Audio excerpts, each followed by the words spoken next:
El día de hoy tenemos el placer de estar con la maestra Indira Kempis, que es seleccionada por el Departamento de Estado de los Estados Unidos de América como líder en seguridad ciudadana. Y aparte eres columnista y eres egresada del Tecnológico de Monterrey, Campus Cuernavaca. Es un placer tenerte el día de hoy con nosotros. El placer es mío de poder estar aquí. Yo siempre valoro los centros de enseñanza-aprendizaje y qué mejor pues en mi casa, porque lo siento así como mi casa, aunque a mí no me tocó esa estructura, pero la gente regresar, ¿no? Me acabo de encontrar con los de la biblioteca, entonces créeme que para mí es el placer. Siempre es lindo tener de vuelta a gente que ha estado con nosotros y que ahora ya es muy grande a nivel internacional y que regrese con nosotros es un placer. Muchísimas gracias. Y bueno, actualmente eres directora general del Laboratorio de Convivencia en Monterrey. Sí, así es un proyecto de emprendimiento social que lo tenemos en colaboración con el Instituto Municipal de Planeación Urbana y Convivencia en Monterrey y que con él hemos podido hacer experimentación en la ciudad para lograr que nuestra urbe sea un entorno humano, seguro y sustentable. Muy bien. Y en unas cuantas horas vas a dar un par de conferencias aquí en el campus y pues nos gustaría saber un poquito qué te ha inspirado y qué han sido todos tus logros. Por ejemplo, ¿cómo surge en ti el compromiso social? Eso es como, esa es la pregunta. Yo creo que en muchas personas hay pieles diferentes, ¿sabes? Y cuando digo piel es esta sensibilidad que uno tiene hacia la problemática que está viviendo en su país, en su comunidad, en su entorno. Cuando yo era chiquita, porque yo viví en unas condiciones económicas difíciles, por decirlo así, mi piel se hizo más sensible, ¿no? El hecho de no tener, de estar en situación de conflicto todo el tiempo, esta vulnerabilidad te hace sensible, pero al mismo tiempo te genera una barrera muy fuerte de decir, bueno, pues así está mi entorno, pero yo lo que quiero en la vida, pues además yo nací en la generación en la que nuestros padres nos decían, pues tú edúcate y entonces el mundo te abrirá las puertas, ¿no? En mi casa me decían, bueno, pues la educación te va a abrir la mente. Y esa fue mi primera lucha, de decir, yo como individuo voy a estudiar, voy a trabajar y no me importa lo que pase alrededor mío, aunque me genere una sensibilidad y un dolorcito ahí raro, ¿no? Que a veces nos pasa cuando vemos la pobreza, la falta de acceso a la salud, a la cultura, a la ciencia, en fin, una serie de problemáticas que vivimos en este país. Y justo estoy en este instante en donde mi individualidad prevalece, estoy sobreviviendo, ¿no? A la masa. Entonces, termino la primaria bien, ya estoy en la secundaria, ya fui a la prepa, llegué a la universidad, soy del 1% de la población en México que tiene al menos una herramienta llamada educación para salir adelante. Y es ahí cuando me doy cuenta, en una situación difícil que veo en mi sociedad, porque yo vivo en Monterrey, que hace algunos años tuvo una crisis de inseguridad muy fuerte, cuyo contexto nos lastimó, ¿no? Imagínate lo que estamos viviendo en este país, ¿no? Muertos, sangre, violencia. Y que una de mis preguntas más fuertes era ¿por qué la gente, en lugar de tener empatía de lo que nos está pasando, parece huir o evadirse, no querer saber de la realidad y más bien concentrarse en temas que no son tan relevantes para nuestra vida? Lo entiendo por una parte, porque cuando existe el miedo pues te paraliza de primera instancia, pero por otra sí era como ¿por qué? ¿No? O sea, ¿por qué no nos interesamos en crear otro contexto cuando somos seres humanos y deberíamos de vivir con dignidad? El hecho de no entender por qué no existe esta empatía me fue creando más preguntas. Bueno, y entonces, ¿cómo sí? Si yo vivo en un entorno hostil, ¿qué tengo que hacer yo para que esto cambie? ¿Por qué? Porque mi barquito de salvación que yo me construí, que era luchar por mi educación de una manera muy férrea, pues en realidad ya no me servía de mucho. Y comencé a verlo en mi mismo contexto y en el país, ¿no? Cómo es que las crisis que hemos estado viviendo en los últimos años, pues en realidad generan un caldo de incertidumbre del cual nosotros somos parte, pero que, bueno, pues si el problema existe, pues también debería existir la solución en nosotros. Entonces esa pielecita que yo creo que todos los mexicanos lo tenemos, ¿no? Vamos creciendo en medio de la dificultad, siempre a lo mejor cuidándonos, ahora sí de esta sobrevivencia pura, pero cómo le cambiamos, pues como decimos en México, cómo le damos la vuelta a la tortilla, claro, para que entonces este ideal de bienestar no solamente sea de Indira, sino también sea tuyo y sea compartido por una comunidad. Claro, tienes toda la razón, porque muchas veces las personas solemos, como tú mencionas, el barquito, quedarnos en nuestro barquito y vemos la posibilidad de ayudar a los demás y decimos, bueno, para estar bien yo, pues me voy, ¿no? Y el miedo me contiene, ya no puedo jalar a alguien más para este bienestar, y me agrada, de verdad te admiro de que tú estés en esta lucha constante y que ya no estés enfocado solo en ti, sino en ayudar a los demás, tanto en Cuernavaca como en Monterrey, que ahora vives allá e intentas ayudar a los demás y dar conferencias porque todos podemos ser unos mejores ciudadanos, ¿no? Siempre se puede mejorar. Sí. Y bueno, ¿cuáles son los fines del laboratorio de convivencia que actualmente diriges? Pues primero trabajar en territorios de conflicto. Hace un rato te comentaba que Monterrey tuvo una crisis muy fuerte de una inseguridad generada por el narcotráfico. La inseguridad y la violencia lo que genera son fragmentaciones de la sociedad. Y entonces pareciera que nuestro territorio, donde nosotros hacemos la vida, se la cedemos a los delincuentes. Y por delincuencia no solamente hablo de aquellos que están organizados para cometer crímenes que en nuestro país son delitos. Por delincuencia estoy hablando también de la impunidad y de las omisiones de los estados, o en este caso del Estado mexicano, que no ha podido, ¿no? O que no se ha podido arreglar. Hoy tenemos un país donde entre corrupción, entre impunidad y entre desigualdad, pues estamos fragmentados, ¿no? Entonces nos generamos desconfianza. ¿Y qué pasa? Le cedemos la ciudad, le cedemos la urbe a quienes no deberían de tenerla, ¿no? Y construimos muros y ponemos cámaras y ponemos policías y traemos guaruras y vidrios polarizados, y lo único que estamos haciendo es fragmentando todavía más una situación que más bien necesita de nuestro poder, ¿no? Y por poder no solamente hablo del poder que existe en cada ser humano de transformar las cosas, sino en el poder constitucional, porque esto es algo que te da la Constitución, para poder enfrentarlo. Entonces el laboratorio, como su nombre lo indica, pues lo que nos ha permitido es jugar un poco con esa creatividad, poder equivocarnos, porque hoy también es una de las grandes premisas. Hoy te venden mucho la idea de que la transformación tiene que ver con hacer las cosas bien, ¿no? Y no te hablan de que, por eso mi conferencia tiene un pequeño subtítulo que dice sin morir en el intento, sí, porque no te hablan de todo lo que tiene que pasar para que exista un cambio.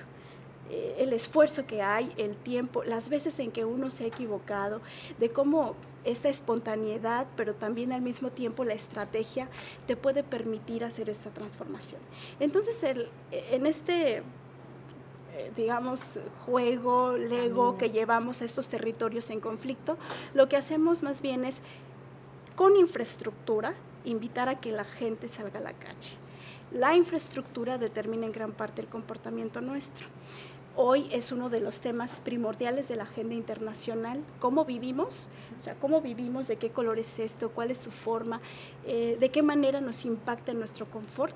Es una de las premisas más grandes para entender que si el comportamiento nuestro es violento, puede hacerse menos violento en medida de que podamos tener convivencia, que podamos vernos a los ojos, que esto nos permite estar cómodos, que no tengamos barreras que más bien generen desconfianza y, mejor dicho, que entremos en una comunión de confianza para hacer la paz.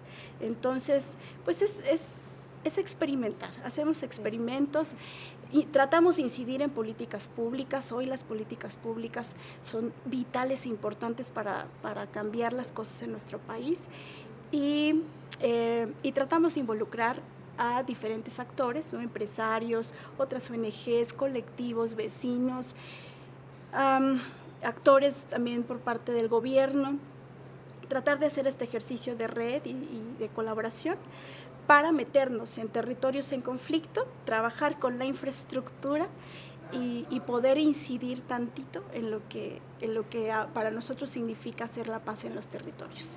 Okay. Cuando hablas de infraestructura, ¿es ir a los lugares y checar, digamos, el entorno en donde están y mejorarlo con los inversionistas y con la gente? Okay. Sí.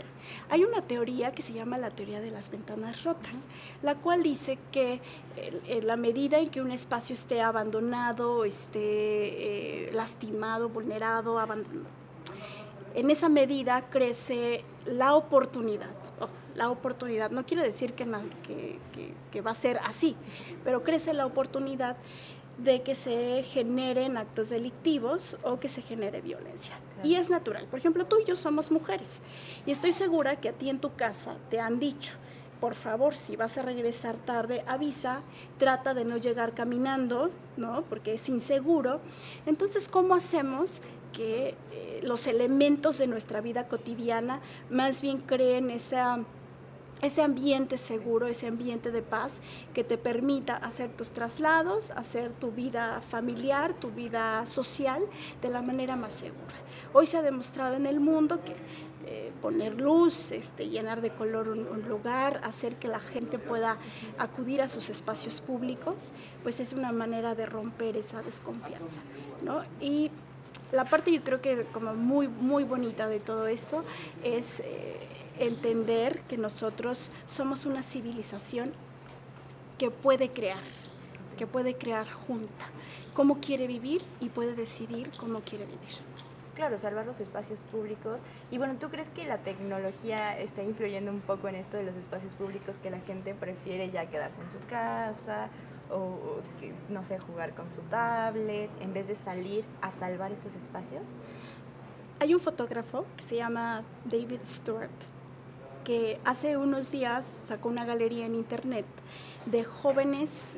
Él le llamó la juventud cansada o los jóvenes cansados. Entonces se dedicó a retratar a estos jóvenes que están pasivamente en el espacio, ¿no? Entonces está alguien en su cama con su laptop, está alguien en una cena con su celular, ¿no? Este tipo de escenas que cada vez vemos más en la sociedad. Por una parte, el espacio virtual sigue siendo el espacio público. Sigue siendo un medio en donde tú y yo podemos persuadirnos. Por ejemplo, Habermas decía eso, ¿no? La esfera pública sirve para la persuasión. Nora Rabotnikov, que es una investigadora de la UNAM, habla que los espacios públicos no solamente son territoriales, es decir, no nada más tenemos que tocarlos, sino que mientras sean accesibles, transparentes y abiertos, funcionan como un espacio público. Hoy, ¿cuántas comunidades virtuales encontramos en las redes sociales, ¿no? en un montón de espacios? Y hasta videojuegos hay para que tú tomes el rol de vivir en un espacio de estos. Entonces, una vía doble es un espacio, es un espacio público importante bajo estas definiciones, pero por otro lado, si nos vamos a las fotografías de este fotógrafo, sí te demuestra que quizá, no sé si sea generacional, pero estemos desaprovechando parte del equilibrio que se podría dar entre lo virtual y lo real para crear algo. ¿Y nos puedes hablar un poquito de la Red Juvenil Viral y del premio que te otorgaron por este proyecto? Bueno, mira, nos otorgaron a muchas personas porque justo las crisis son la madre de la creatividad, ¿no? Cuando uno necesita, porque no tiene el espacio, hablando de cómo tomamos un rol, ¿no? Yo soy de la generación que empezó a protestar en todo el mundo, y ese siempre lo digo en cualquier escenario que me paro, porque no solamente fuimos nosotros, creo que nosotros con el tema de la inseguridad, pero ahí están los estadounidenses y los españoles con la crisis económica después del 2008, en fin, tenemos a los egipcios y, tratando de temas de democracia, ¿no? Somos la generación, yo creo que nació para protestar, porque algo está pasando que no nos gusta, que no estamos de acuerdo. Ahí entra la parte del espacio virtual, en donde empezamos a correlacionarnos de una manera mucho más global incluso e inmediata, que eso es como la parte importante. Entonces, el gobierno federal, a mitad de la administración anterior, comenzó a trabajar esta parte de la prevención social de la violencia y la delincuencia. Cuando lo comienza a trabajar, nosotros ya teníamos trabajo como jóvenes, en aquel entonces yo era un poquito más chiquita, y como jóvenes comenzamos a interactuar y a trabajar en red. Precisamente jóvenes que estábamos pensando en cómo hacer la paz, haciendo la paz en nuestros territorios y tratando de que no fuera nada más un trabajo que se quedara en Ciudad Juárez, en Tijuana, en Acapulco, ¿no?, en Monterrey, sino que pudiéramos extenderlo a todo el país. Y de ahí se creó una plataforma por medio de lo que entonces era la Dirección de Prevención Social del Delito y Participación Ciudadana, que fueron como nuestros cooperadores, en donde pudimos hacer esto, ¿no? Es como una red, de hecho, de jóvenes, y el Banco Mundial la consideró a esta red como uno de los proyectos de mayor aportación y mayor relevancia en todo el mundo. ¿Por qué? Porque trabajaba el tema de la no violencia, de la autoorganización con la cooperación del gobierno, en este caso el gobierno federal, para poder concretar proyectos que no solamente se quedaran en nuestras entidades, sino que pudiéramos intercambiar información, ideas, vínculos para poder hacer cosas. Eso es muy importante hoy para hacer. Claro, compartir los métodos, compartir incluso los avances, ¿no? Exactamente, y los errores también. ¿No? Para no equivocarnos. Y ya no repetirlo en cada lugar. Sí, exactamente, porque además cuando eres chavo, que ese era también como el plus, ¿no? Yo creo que a quienes nos ha tocado vivir la violencia de cerca, en Tijuana, en Ciudad Juárez y en Monterrey sobre todo, o en Morelia, en Acapulco, crecimos muy rápido, ¿no? Si nos faltaba madurar un poquito más, crecimos todavía más. Entonces, ese valor de que los mismos jóvenes nos organicemos, bueno, ya estoy más para allá, pero que haya esta capacidad de vinculación, pues hace que los jóvenes sean del presente, ¿no? Y no tan allá el futuro que parece que nunca llega. Claro. ¿Y nos puedes contar un poco acerca de los libros en los que has sido coautora?